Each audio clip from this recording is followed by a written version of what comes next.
SBET stock analysis and price predictions for Friday. Is Sharplink stock a buy? I'm going to be breaking this down so we have a great end of this week in this quick 1-minute video. Now, here is the thing. Having done well over 45,000 videos, I've seen what's working for me and what's not, and I've documented everything. Now, especially with SBET, this is not a bullish range for me.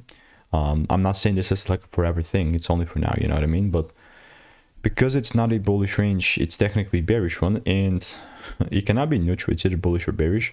That's how I simplify things. But it doesn't mean that you should be trading by buying or selling at any given point, You should wait for your rules.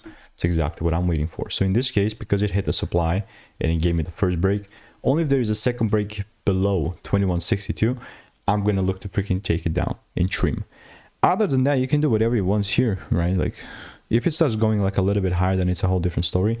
But currently where we are, this makes a tons of sense. And not that it just makes sense to me. I'm just sticking to my edge that I've refined over 45,000 videos. You know what I mean? So that's where we're at.